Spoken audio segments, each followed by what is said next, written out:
So hello, welcome everyone to Giving USA 2022, Understanding America's Philanthropic Landscape.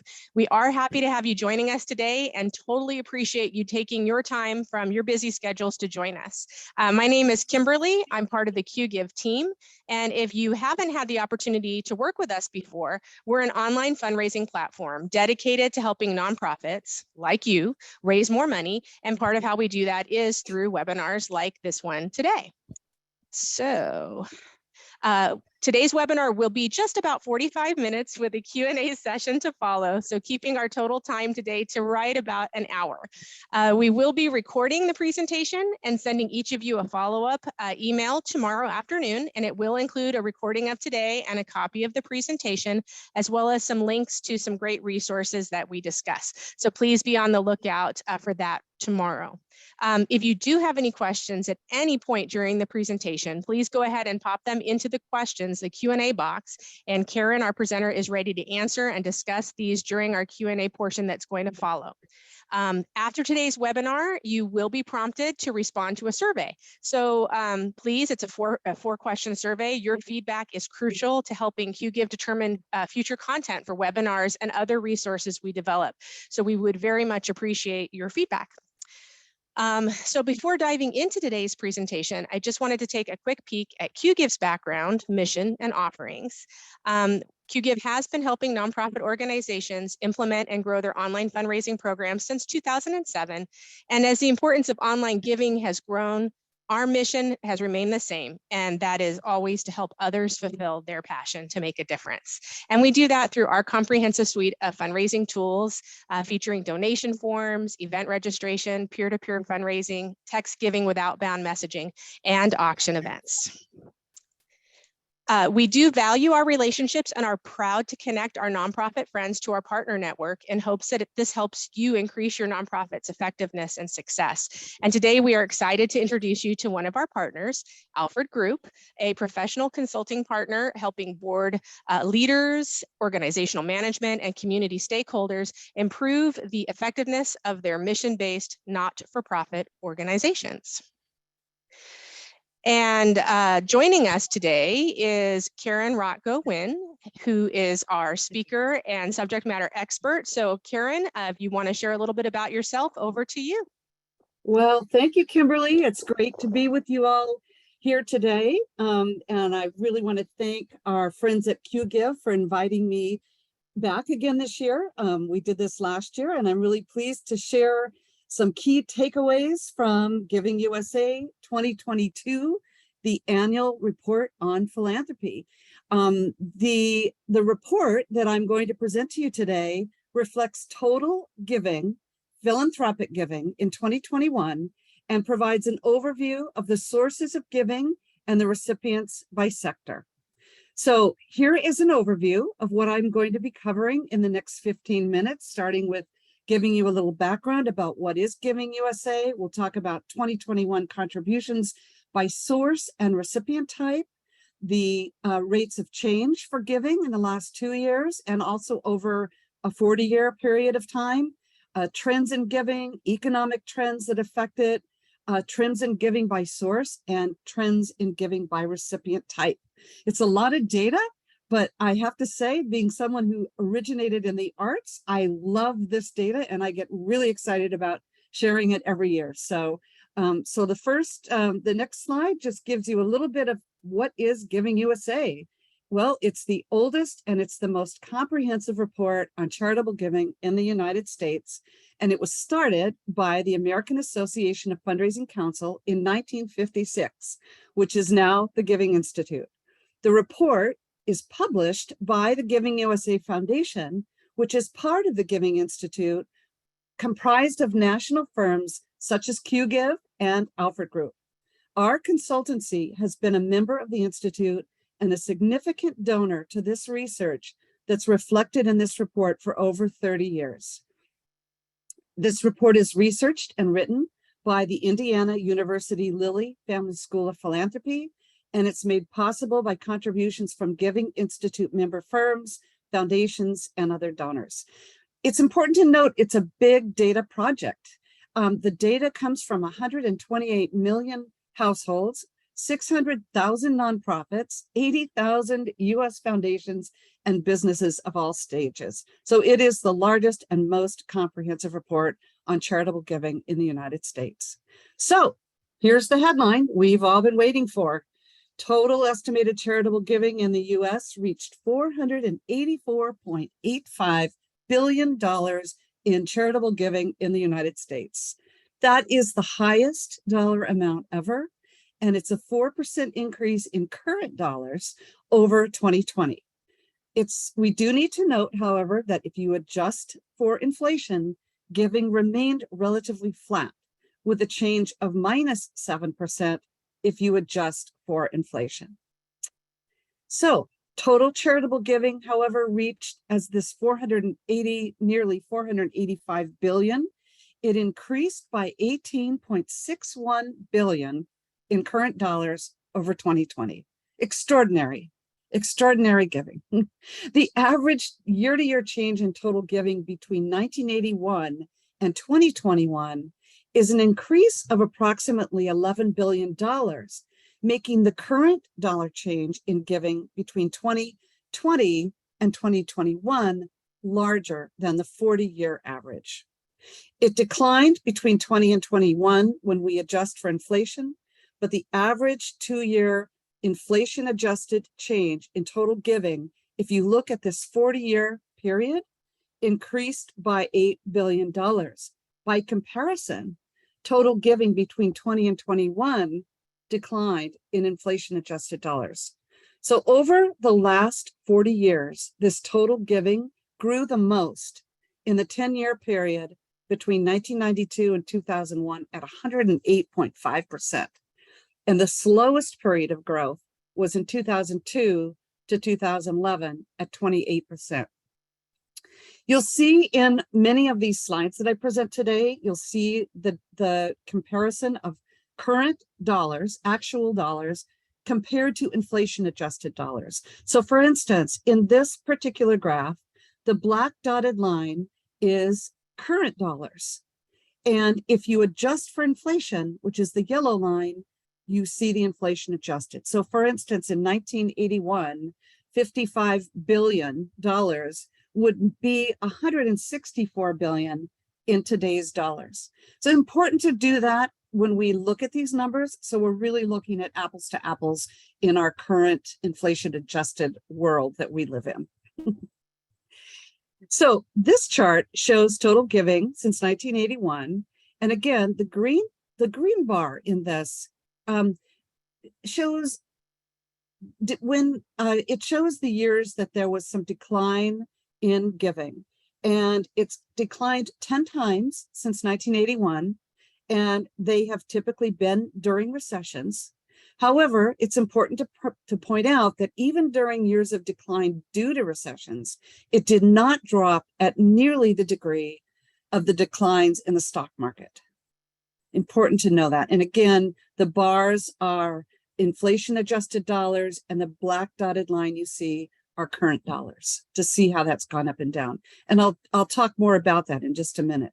So what were those factors this past year that really influenced giving in 2021?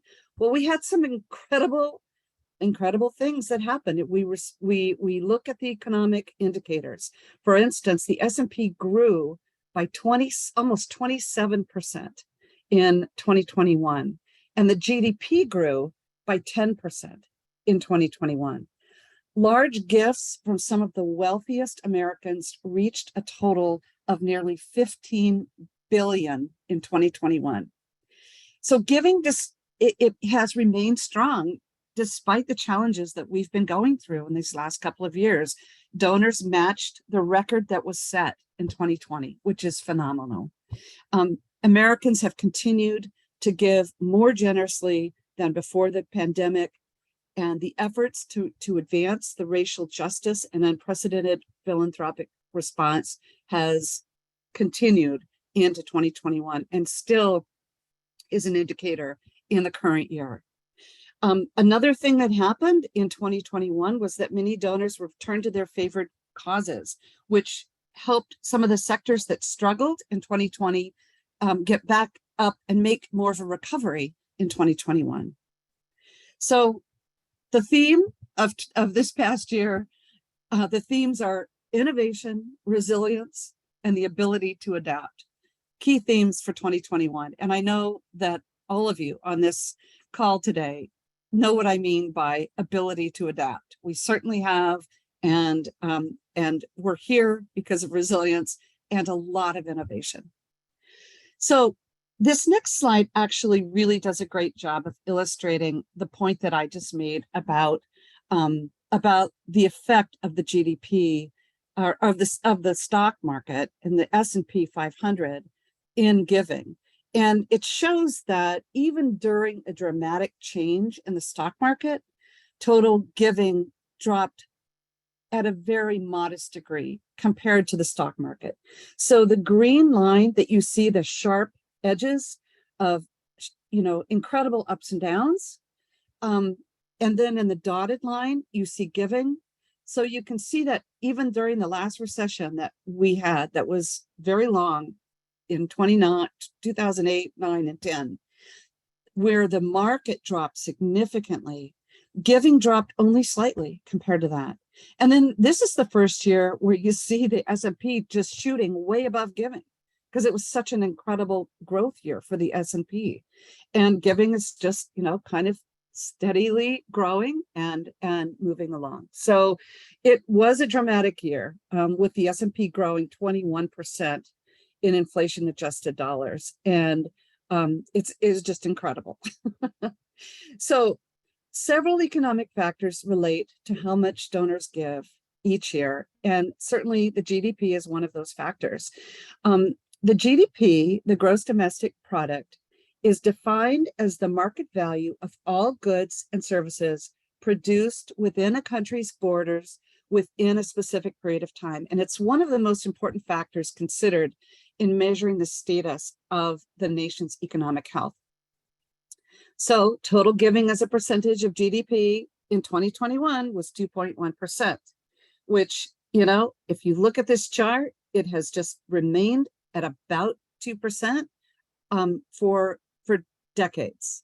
And every time I look at this, every year, I think, when will we ever see this go to 3%? And imagine, one day I hope to see that this will rise above 3%, and imagine the impact that would have on philanthropy.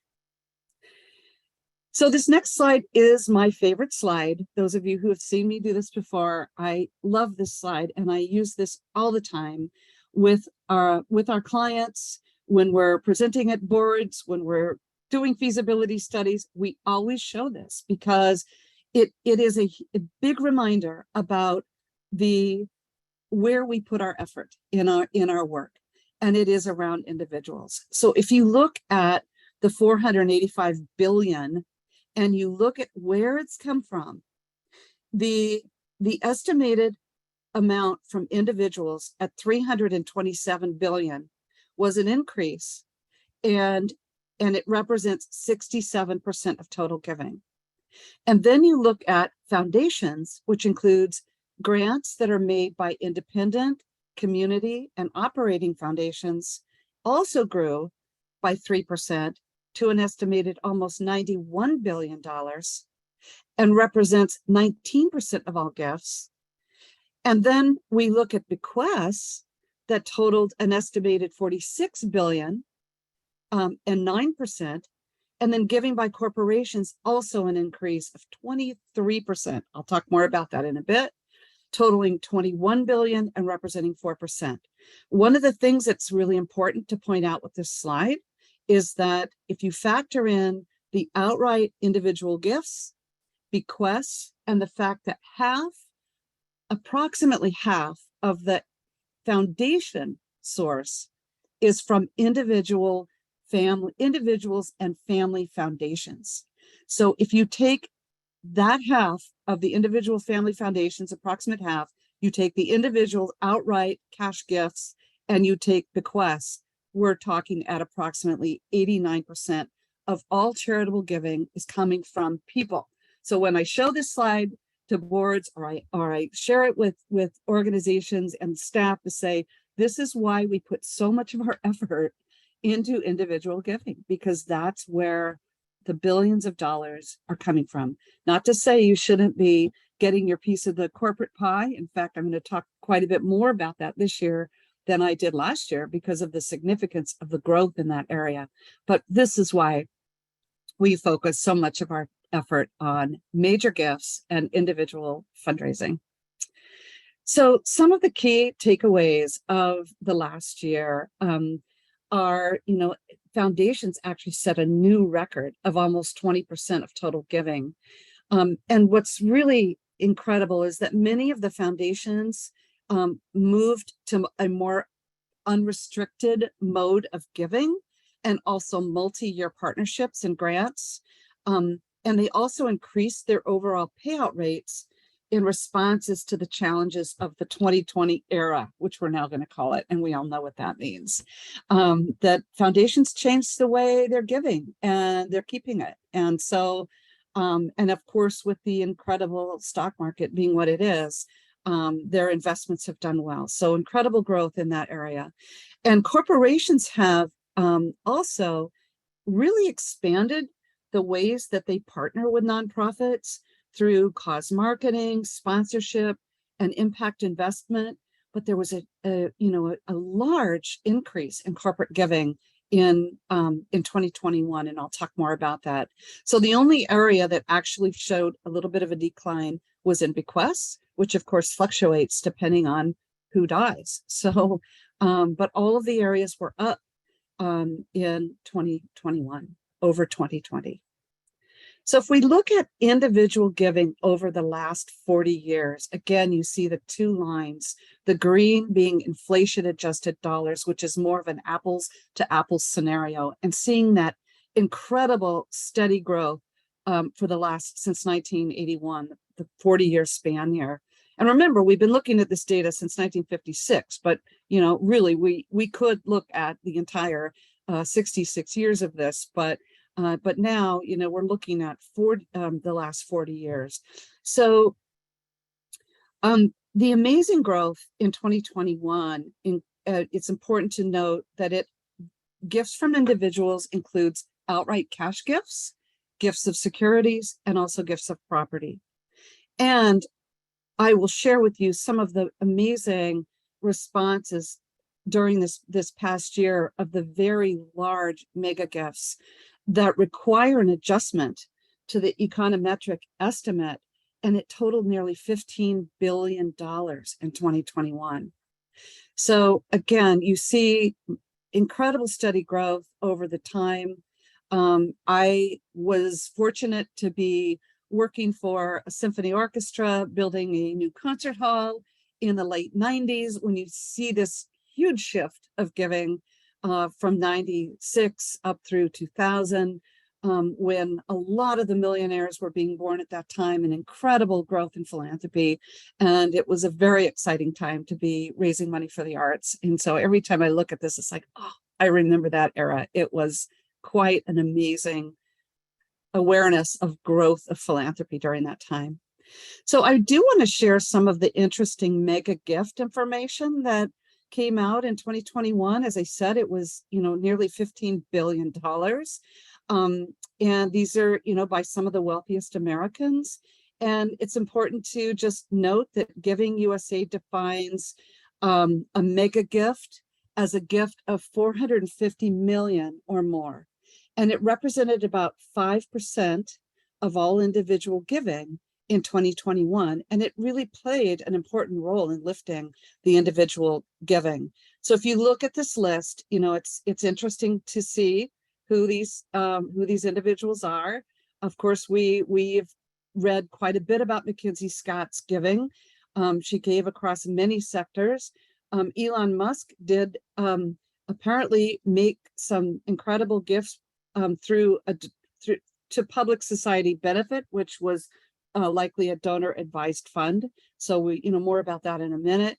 But then you look at Michael Bloomberg, some of these other individuals, and where those funds went to foundations, to public society benefit, to health, to education, and to their own family foundations. So again, incredible group of individuals that made up 5%, just these people. So, so let's look at foundations. You know, if we talk about foundations and giving, again, this is giving by independent, community, and operating foundations increased by 3.4% over the previous year to almost $91 billion in current dollars. Again, we're seeing a steady incline in giving by foundations. And you look at just how this has changed over time with the way people are giving into their foundations, into donor advised funds, and it coming out of giving by foundations. And we'll talk more about that in a bit, but steady growth. Really no downturns in this area over the last 40 years. But look at that, from the equal dollars of 9 billion to 91 billion in 40 years, extraordinary growth in this area. Then we look at giving by bequests, and we see a lot of swing in this. Again, it really depends when there are significant people who have left, amazing bequests, such as people like Joan Kroc, probably around this 2007, 2008. There can be a few gifts that really spike this, and then in other years, it didn't happen. So it really is a volatile swing depending on who passes away. But what's really amazing is that this also is an incredible area of growth when you think about it, up to this, $46 billion from 10 billion 40 years ago. What I really like to point out here is that how this is broken down. So the estimated giving from estates that are 10 million and over who filing estates amounted to 23 billion. And the estimated giving from estates between 1 million and 10 came in around 9 billion. However, I want you to really think about this next one. Estimated bequest giving from estates with assets below $1 million amounted to almost $14 billion. So think about it, 14 billion from estates under 1 million. So what I really want to point out is, don't assume that all of these big bequest gifts are only from big estates. They are from millions of people who are leaving their favorite charities in their will, in their estate planning. And so if you don't have a planned giving program, now is the time to start one. And if you do have a planned giving program, always continue to promote it and put the effort and time into it that you need to. Corporate giving was an amazing area to watch this past year. It increased by nearly 24% in 2021, totaling $21 billion and represents 4% of all giving. Now, what you need to remember is that it's not just cash. It includes cash and in-kind made through corporate giving programs, as well as grants and gifts made by corporate foundations. So what's important to notice too is that, again, 2021, we saw the GDP grow by 10% and corporate pre-tax profits increased by an astonishing 37%. So both of those indicators are closely linked to corporate giving. The previous year, when we saw the drop, when the pandemic hit, corporations were struggling, but then as the economy picked up in 2021, you see how this affected corporations with their profits, but also how it affected corporate giving. So really important to notice how this really does spike up and down quite a bit when we have economic ups and downs in our society. So this next slide is just another way of really, it's interesting to see that it shows 5-year spans. I like seeing these in 5-year spans. It gives you a better sense about, how either consistent that growth is. But if you look at it, the average rate of change in each 5-year span is about 15%. So it really shows the growth beginning in 1997, when we saw a whopping 45% growth in beginning in 1997. So, you know, it just continues to grow. The next slide shows you the percentages. So another way of showing that, you know, individuals, the percentage declined slightly from individuals, but look how it grew through foundations. And remember, that area in foundations is also coming from people. So even though the individual percentage declined, the percentage of the foundations increased significantly. So now let's look at how these dollars were distributed, right? Here we go. Well, religious organizations can continue to receive the largest share of charitable dollars, and they received 136 billion, or 27% of total giving. This sector, however, has been declining as a share of total giving, which had been half of the pie when I started following this data over 20 years ago. It was half of the pie. Now, it's important to know that even though it was more like 50% of all giving going to religious-based organizations, the dollar amount hasn't dropped. It's still, the dollar amount keeps growing. It's just other pieces of the pie have entered in, and they've also expanded. So you look at education, it was the second largest portion of charitable dollars, receiving nearly 71 billion, or 14%. Human services ranked third with 65 billion, or 13%. And gifts to grant-making foundations. This area has also really grown because these are gifts to independent, community, and operating foundations, which represented 13% of all giving. The fifth largest portion, public society benefit, and public society benefit subsector includes a wide range of organizations, including national donor-advised funds such as Fidelity Charitable, pass-through organizations such as the United Way, Jewish federations, and many civil rights organizations, which have seen large gifts in response to racial and social justice efforts. So we've seen a big increase in giving to public society benefit because of those factors. Health sector ranked 6th, showing 8%. International affairs made up 5%, but it's important also to know that it wasn't even tracked as a subsector until 1987. And arts, culture, and humanities came in 8th at 5%. Environment and animals received 3%. And finally, gifts made directly to individuals amounted to 2% of nearly $12 billion.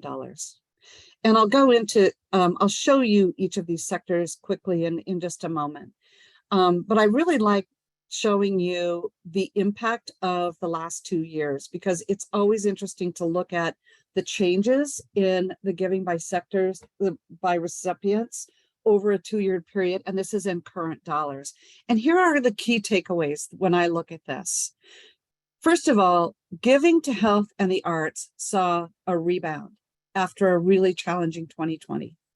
Arts and culture were able to resume a lot of their face-to-face events, but it was also supported by the very strong economy. And we know, and I know from working in the arts before I joined Alford Group, that high net worth individuals tend to support the arts.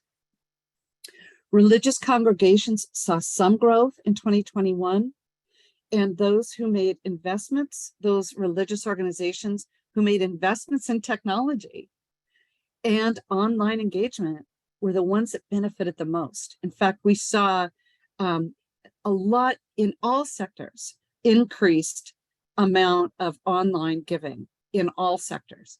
And with religion, those who were able to make those investments, they really saw the biggest benefits. The environment, the public society benefit, and foundations have grown consistently over the last 2 years. but we also saw a decline in giving to education in 2021 compared to 20. And just to say, as I've dug into why, education received significant support in 2020 due to the pandemic through many outlets, whether it was private schools, whether it was research for health. It was a huge growth in 2020, and so it pulled back in 2021 in that. But it is interesting to see how these sectors reflect our economic times, and certainly the impact that was due to the pandemic. And it's also important to note that foundation giving to foundations is strongly linked to the financial markets. So I'm going to just kind of quickly go through these subsectors just to give you a little bit of a picture of what this looked like. And I explained a little bit already about why we see increases and decreases, but it's interesting to just notice. Again, we'll just look at the green line, which is apples to apples. So in giving to religion since 1981, where it was 74 billion. And remember, we were talking half of the philanthropic pie, and now it's 135 billion, a slight decrease from the previous years, but still, a huge increase in giving. And then the next one, we see giving to education. Again, we had that slight dip, but you see that spike in 2020 because of reactions, responses to pandemic-related education causes. And then next we look at the giving to human services, steady incline. We see large increases to human services during tough economic times, but really we don't see dips in giving to human services. We see, constant growth now in this area, which is people are very responsive to the needs of humans and families and people in need. And giving to foundations, this is where, back in the late 90s, when the millionaires, I'm in Seattle, so the millionaires that were being born at Microsoft started their own foundations like crazy in the late 90s. And they were putting their money into their foundations. And that's when the Gates Foundation was starting, and many of them. So there was this huge influx in the late 90s of a just spike of giving to foundations from individuals. And then it kind of went down a bit, but now you just see, constant over time, significant growth in this area. And again, public society benefit, as I mentioned, was a huge area of growth in these last few years because of the new ways of giving to, not new, but more giving through donor advised funds, also to United Ways, to Jewish federations, to civil rights organizations. We just are seeing increased awareness and a big spike in this sector. And healthcare, it's interesting. Healthcare went steadily up, and then we saw this dip. But and I'll talk a little bit about that if there are questions about this. But it's interesting to see that it did go down in 2021 after going up significantly in prior years. So let's see. Oh, arts and culture. Yay. Look at that. Huge spike last year, as I mentioned, because of economy, organizations being able to come back to in-person events. And I hope that we continue to see that going up, major gifts to the arts and culture areas. And then international fairs, of course, look at this. It wasn't even tracked until the late 80s as a sector. So, it came in to being tracked with $3 billion and now represents, $27 billion. And a lot of spikes that you see are oftentimes due to national and international disasters. I should say international disasters, floods, earthquakes around the world. That's when we'll see some big spikes in there for a variety of disasters that we've experienced in our last couple of decades. And then environment and animals, also a sector that wasn't tracked until the late 80s. And look at the growth now, $16 billion. More awareness, more dedication, just, incredible giving, continuing to grow in this arena. All right, so giving by type in the 5-year spans. Again, there's a lot of data on this slide, so I'm sorry if it's kind of hard to read, but it's similar to the wheel you saw for the current year. But again, in 5-year spans, this is where you can see how the dark green, which was religion, was, more than 50, it was like 58%. And now it's 29%. But it's, again, we'll look at dollars. It's not a decline in dollars, but it's the fact that these new subsectors came in that weren't there before, and others have grown and taken more of the percentage over time, particularly when you look at education, incredible campaigns for universities and giving to education, incredible growth also in human services. As human services in the old days that I still remember, where most, if not all of the money came from public funding, as public funding started to decline, human service organizations realized that they needed to catch up with their counterparts in other sectors with regard to their fundraising and their philanthropy. So they started to increase their amount of the pie. And then if we look at total giving, this just also shows the growth in those areas in dollars. So again, it's a lot of different colors, and it's colorful, but you're not seeing decreases in dollars in any of those sectors. It's all growth over time in these 5-year spans. So here we go. How many nonprofits? What's the competition look like? Well, since 2010, this graph shows you the number of 501c3s. The IRS annually reports the number of charitable organizations registered under the 501c3 of the IRS code. And in 2020, it amounted to 1.4 million, which was a 2.8% increase over 2019. The reason you see the decline between 2010 and 2011, for those of you who either don't remember or you weren't in fundraising yet, it's explained by the fact there was an act called the Pension Protection Act of 2006, and it set the requirement for all nonprofit organizations, excluding religious organizations, regardless of size. So prior to that, organizations that were under $20,000 didn't have to file. And what that meant was when everyone had to file, it became clear that many of those organizations actually had become defunct. They were no longer even around. So it actually corrected the number of charitable organizations by doing that. So the ones that dropped out were likely very small and defunct, frankly. So as we look forward, right, let's look ahead. And what do we need to really think about? Okay, really, nonprofits need flexibility and innovation to navigate these new and ongoing challenges. We're not out of this. This is with us now. And technology plays a key role. Our friends at QGive, I know this, that hybrid events are here to stay. Online giving now accounts for 12% of total fundraising, and it continues to grow. And it's a growing share of giving.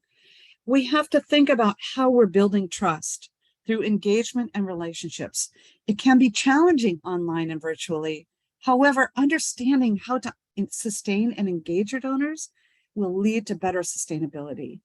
Organizations that have made investments in technology and online engagement have benefited the most. So build on those capabilities if you don't have this. And, again, I have to say, if you don't have a planned giving program, it's time to start one.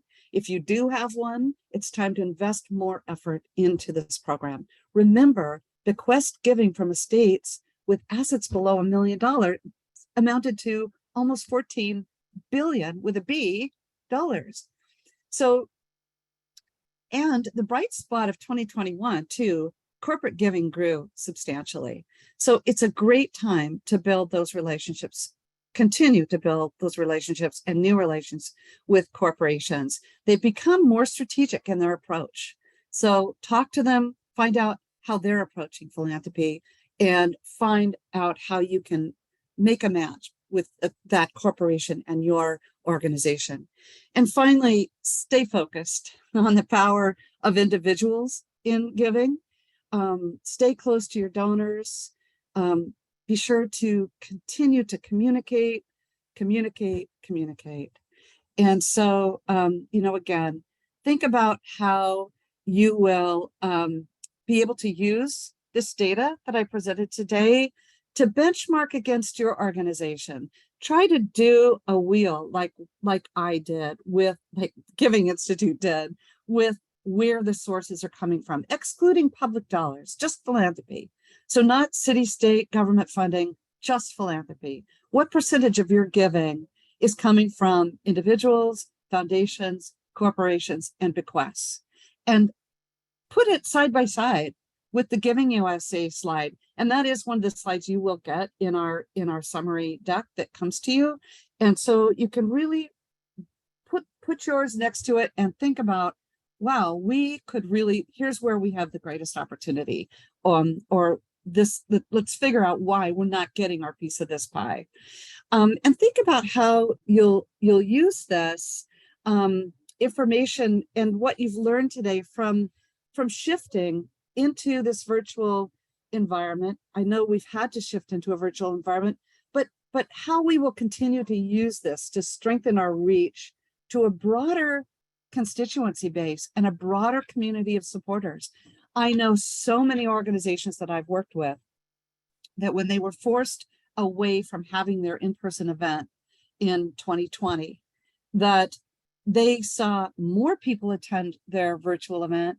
And in fact, many of them saw an increase in what they raised, and certainly in their net profit because they didn't have the same expense. So, what do we do with that information? People are starting to come back. They want to be in person. How do we balance maintaining the relationships? Keep those donors, by the way. The average percentage of losing our donors is like around 45% retention rate. That's terrible. We need to improve on that. Keep those donors once they're in, communicate with them, and really just don't forget those folks who showed up for you during the pandemic. Keep them close. And if we do have a downturn in the stock market, it doesn't mean your donors are going anywhere. Keep them close, communicate. If they pull back slightly, if there's a stock market drop or anything, that doesn't mean they're going away. They may change, they may just need to change the way they're giving and just find out what works for them, but don't assume that they've gone anywhere. So finally, we have a fun poll that we'd like to pull up because Kimberly is back. She's going to put a live poll on the screen here. And thank you, Kimberly. Here we go. So for those of you in the audience, how has your fundraising for your organization been going so far in 2022 compared to 2021? Are you raising more money? Are you raising less money? Or is it about the same? So we'll give you just a few minutes to, are you seeing results yet? I am. It looks like we've got about 56% of everyone, and we're still having some people chime in. I'll tell you, it's so far it looks closer between my organization is raising more money and it's about the same. Less folks so far with my organization is raising less money. So we've got 70% of everyone. So we'll give it another 30 seconds or so. Awesome. Great. Push those buttons. Push those buttons. It's so interesting to see. It's so interesting. Yeah, I love the fact that so many of you are raising more money. Good for you. All right, well, I'm going to go ahead and end the poll. So we will go ahead and as of right now, 40% of everyone who responded said that they are raising more money. Okay. 38%, so very, very close, said it's about the same. And 23% that they said that they are raising less money. Okay, well, good for the 40% who are raising more. That's terrific. About the same. That's good. Hey, we're halfway through the year. Those of you who are not quite there yet, if you're on a calendar year, that is, you still have 6 good months. So there we go. Okay, thank you, Kimberly. Well, finally, in the last thing I want to just leave with you, and then we're going to open this up for questions in just a moment, is I just want to give you a little bit about the Alford Group. We are a full-size consultancy, and we provide our clients with tailored solutions around your fundraising, including feasibility studies and capital campaign design and management, strategic planning, governance and leadership development, data analytics, and DEI assessments.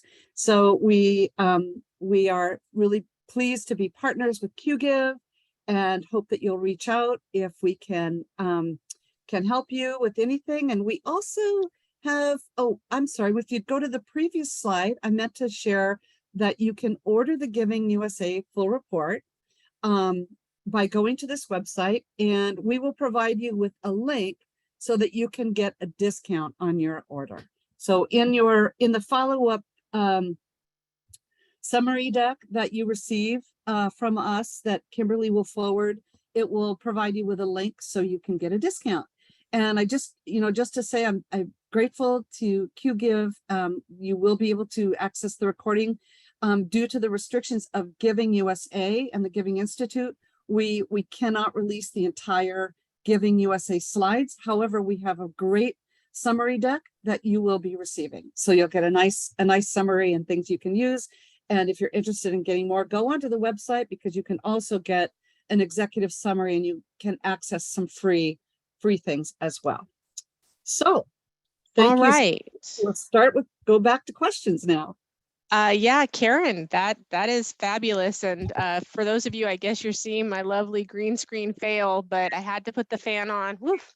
So technology a little bit. So Karen, that was just incredible. And I do know that we have had a couple folks chatting. So for those of you that may not have put your question into Q&A, I will ask, and hopefully I say your name correctly, is RuPaul is asked, when money is sent to foundations, it is not really going to causes. What do you think?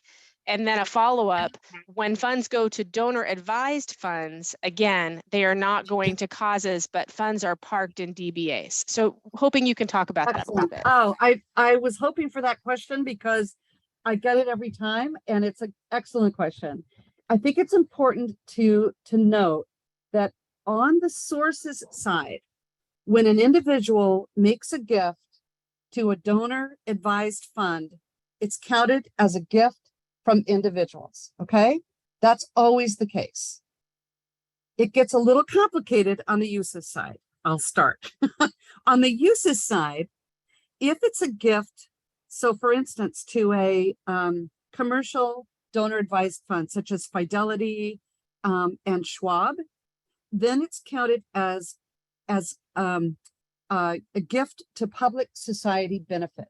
And as those funds are released, they're released out from public society benefit. There are universities that also have, there are single use issue charities, for instance. So if a DAF is at a university, then it's counted as education. And then if individuals give to community foundations and it's coming out under the foundation side. And that's the oldest, and start of donor advised funds, but it's coming out of the foundation side. So I hope that clarifies it. I think it's interesting that, the donor advised funds are counted wherever the organization that hosts the donor advised fund is counted. So I hope that answers that question. And we have a couple minutes, so if you have a follow-up question, RuPaul, please put that in there. Giovanni has asked, do you believe the growth in giving was due to tax credits in 2020 and 2021? You know, I think when you look at what motivates people to give,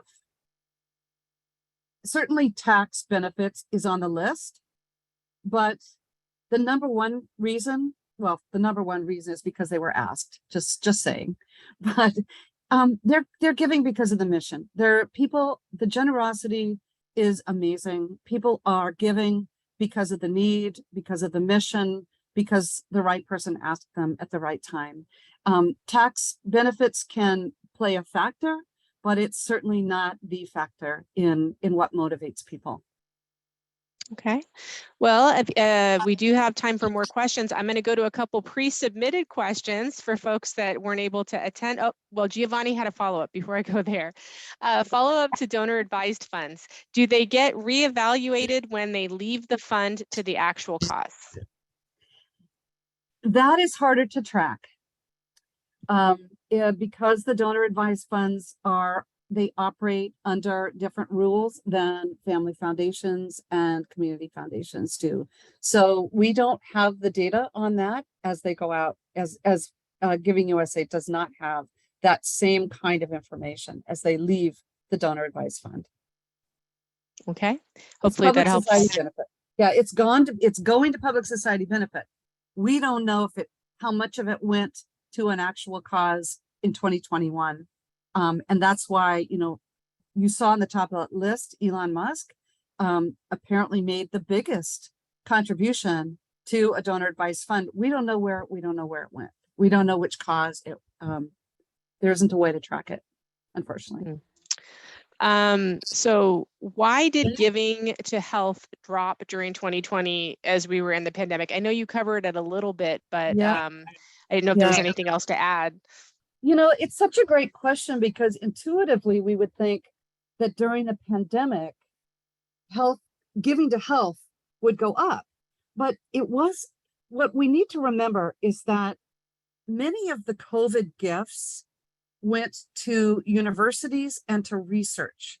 And those gifts that are related to health, but they were counted as giving to education because they weren't given to a health charity. They were given to research, or they were given to universities to do the research.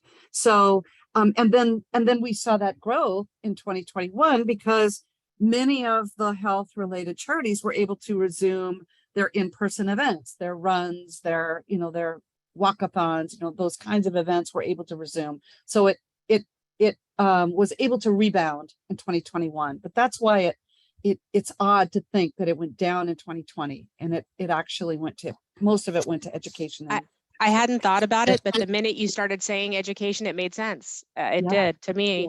Yeah. Another follow-up here from RuPaul was just clarifying. So if the economy is down, but funds are in DBA and foundations, we should be able to appeal to the donors to continue to support causes. What do you think? Oh, absolutely.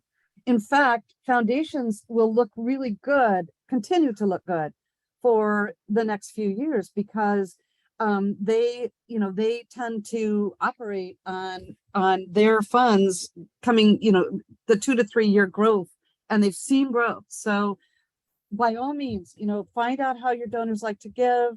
If you know that they have established a donor advised fund, help make it easy for them. Talk with donor advised fund advisors if you have any of them on your board to help you get your cause, your mission in front of people, to encourage them to release those funds out into the greater good. They have taken their tax benefit the minute they give to the donor advised funds. So we want to help them discover you and your wonderful cause, and think of how you can help the donor by making a real impact in your organization. And I think this might be our last question, but are any nonprofit groups seeking to get legislation on donor advised funds to ensure gifts aren't parked in the DAF for extended periods of time? There has been talk about this, public policy. I don't know how many of you are closely connected with AFP. I am very closely connected. I'm actually the immediate past chair of the U.S. Foundation for Philanthropy of the Association of Fundraising Professionals. And those of you familiar with AFP know that we have a very strong public policy, and we have a PAC actually where, we're keep the ear to the ground. There has been conversations not coming from the organizations as much as coming from some of the legislatures. And so it's an opportunity for us to really keep our eye on how that conversation is going. We don't want we don't want to make it restrictive. This is the tricky part, because they are giving their money away to a donor advised fund. Whether or not we don't want to discourage people from making big contributions. How they release it, it's really hard to know what the right thing is, but it is a conversation piece. It is something that the legislators are discussing. I don't anticipate there's going to be any major change in this in the near future, but it certainly is on the table. Well, thank you. Thank you so much there. Technology is just not my friend today. So the last screen is the contact information, which isn't showing. So my apologies, but basically we are at the end of our time together today. So Karen, thank you so much for all the great information. I learned so much year after year with these. And thank you all of you also for joining us. We again will be emailing a recording of today, as well as a copy of a presentation deck and some other great resources, including a link to that great discount for the annual report that Karen mentioned. So our contact information, again, will be in that. My apologies for the technical difficulty here with my slide, but please feel free to reach out to the QGIve team or Karen and the Alford Group team. And please, as you are leaving today, don't forget to complete the survey. We hope everything that we covered is helpful and to your fundraising. And thank you again. We will be in touch. So thank you. Thank you, Karen. Thank you, everyone. Thank you, virtual audience. Appreciate it. Bye. Hope to see you in person.